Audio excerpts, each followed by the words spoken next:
Good morning dear students, मैं सुरेंद्र मौर्य आपके बीच फिर मैं आपको इस लेक्चर में माइट का यूज पढ़ाने वाला हूं। पिछले लेक्चर में मैंने आपको मे का यूज बताया था।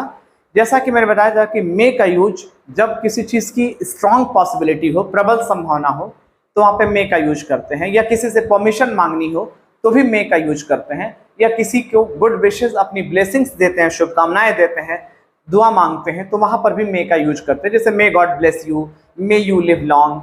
अब आइए हम माइट का यूज बताने हैं। मे के बाद माइट और माइट हैव। तो माइट का यूज जब लेस पॉसिबिलिटी हो, कम संभावना हो, तो वहां पर आप माइट का यूज करेंगे। जैसे आपने कहा, एक सेंटेंस में मैंने लिखा, मैं तो जाऊंगा, मम्मी भी जा सकती हैं, मम्मी भी जा सकती हैं, पापा शायद ही जाएं, पापा शायद ही जाएं। तो ये आपके एक ही सेंटेंस में 3 सेंटेंस हैं और तीनों में आप देख रहे हैं कि यहाँ 100% पक्का है, श्योर है कि मैं तो जाऊंगा, मेरा श्योर है।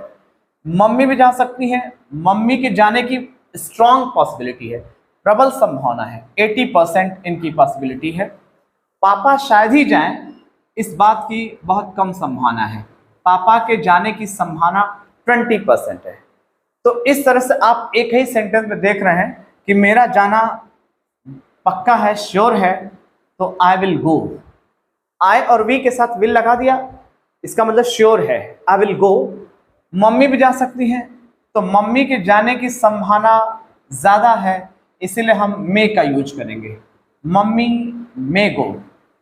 और पापा के जाने की संभावना बहुत कम है, इसलिए वहां पे माइट का यूज करेंगे, पापा might go, papa might go. Means I will go, mummy may go, papa might गो। तो माइट का यूज कब करना है? जब संभावना बहुत कम हो, 20% हो, तो माइट यूज करना है। मे का यूज कब करना है? जब स्ट्रॉन्ग पॉसिबिलिटी हो, ज्यादा संभावना हो, 80%, तब मे का यूज करना है। एग्जाम्पल नंबर 2, वह शायद आज यहां न आए, या वह शायद आज क्लास में अनुपस्थित हो, वह शायद आज क्लास में अनुपस्थित होगा या अनुपस्थित हो। तो यहां पे इस बात की संभावना बहुत कम है कि उपस्थित होगा, तो he might be absent in the class today, he might be absent in the class today. तो ये चीज आप देख रहे हैं कि इस बात की संभावना बहुत कम है, इसलिए माइट का यूज कर रहे हैं। जैसे आया एग्जाम्पल में, उसे शायद भूख लगी हो,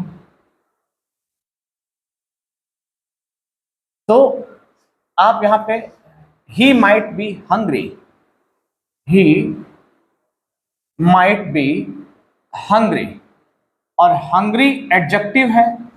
जब एडजेक्टिव है तो वर्ब की जगह आप बी को मेन वर्ब मान के चल रहे हैं, ही माइट बी हंग्री। अभी जैसे आया, वह शायद इस बात से वाकिफ न हो, या हो सकता है, या उसके पास शायद पैसे न हो, उसके पास शायद पैसे न हो, तो ही माइट हैव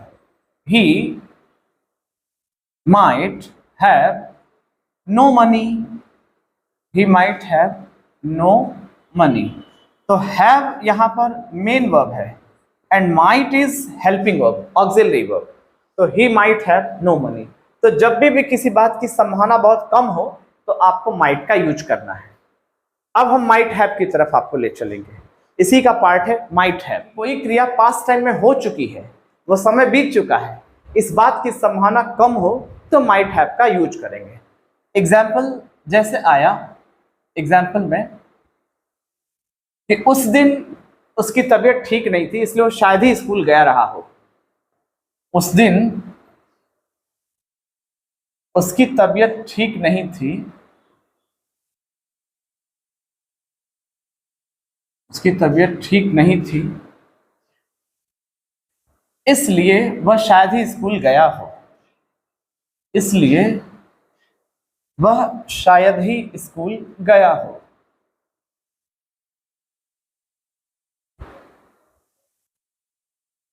तो डियर स्टूडेंट्स, यहां पर आप देख रहे हैं ये बीते हुए समय की बात है, वो समय बीत गया है, उस दिन उसकी तबीयत ठीक नहीं थी, इसलिए वो शायद ही स्कूल गया हो, अर्थात स्कूल जाने की संभावना बहुत कम है। तो that day he was unwell, that day he was unwell, या ही वॉज इल भी कह सकते हैं, अनवेल भी कह सकते हैं। दैट्स वाई, इसलिए के लिए आपने लिखा दैट्स वाई, ये आपका कंजंक्शन हो गया। दैट्स वाई हम इसकी जगह सो भी लगा सकते हैं, so that day he was unwell, that's why he might have, that's why he might have gone to school. और माइट हैव के बाद या जो भी हैव वाले हेल्पिंग ऑफ होंगे उनके बाद वो आपका थर्ड फॉर्म, जितने भी हैव वाले हेल्पिंग ऑफ होंगे, चाहे माइट हैव हो, कुड हैव हो, मस्ट हैव हो, वुड हैव हो, सबके साथ वो आपका थर्ड फॉर्म। तो that day he was unwell, that's why he might have gone to school. Next है उस दिन बारिश हो रही थी,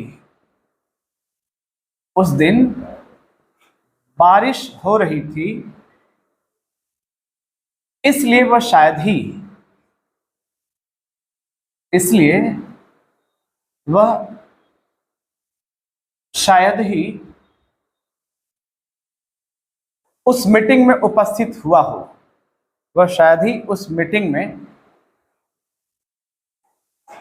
उपस्थित रहा हो, उपस्थित हुआ हो या उपस्थित रहा हो। तो यहां पर आप देख रहे हैं कि that day it was raining, उस दिन क्या हो रही थी, बारिश हो रही थी। तो that day it was raining, ये सेंटेंस आपका पास्ट कॉन्टिन्यूअस है, it was raining, that's why, इसलिए, दैट्स व्हाई आपने लिख दिया, that's why he might have been present, he might have been present in that meeting. That's why he might have been present. He might have been present in that meeting.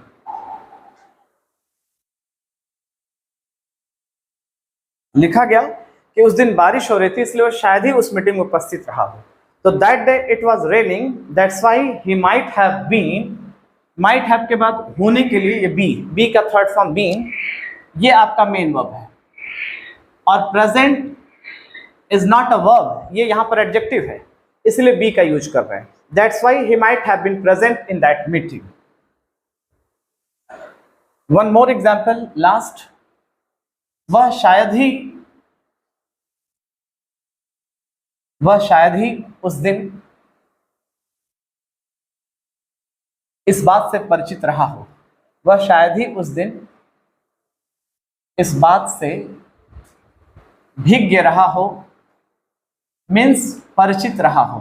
भिज्ञ का मतलब किसी चीज से वाकिफ होना, परिचित होना, भिज्ञ रहा हो, रहा होगा। तो अभी देखें यहां पे रहा होगा ऐसा आ गया।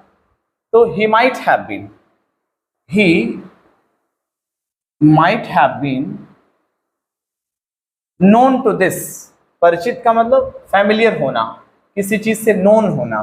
तो he might have been known to this that day, known to this that day. तो डियर स्टूडेंट्स, इस तरह से आपने माइट हैव का यूज देखा। अब जहां माइट हैव है वहां पे मस्ट हैव अगर आ जाए तो अवश्य का भाव आ जाएगा, जरूर का भाव आ गया। एक एग्जाम्पल मैं मस्ट हैव का दे देता हूं, जैसे कि वह जरूर, जब किसी बात पे उसमें ज्यादा संभावना हो, उस चीज में श्योरिटी हो, तो वहां पे माइट हैव का यूज कर देंगे। जैसे आया, वह जरूर वह जरूर तुम्हारे पैसे चुराया होगा, तुम्हारे पैसे चुराया होगा। तो ही, और जहां पे जरूर आ गया, अवश्य आ गया, तो मस्ट हैव का यूज करना है। वही अगर शायद ही रहा है तो माइट हैव, और अगर श्योर आ जाए वह जरूर या अवश्य तुम्हारे पैसे चुराया होगा, तो he must have stolen your money, stolen your money. तो ये आपका मस्ट हैव भी यूज कर सकते हैं, लेकिन कब? जहां शायद की जगह जरूर या अवश्य आ जाएगा तब। तो डियर स्टूडेंट्स, इस तरह से मैंने आपको मे, माइट और माइट हैव का यूज पढ़ा दिया। अब मैं आपको अगले लेक्चर में मिलूंगा शुड और शुड हैव को लेकर के। तो दैट्स ऑल टुडे, आज के लिए इतना ही।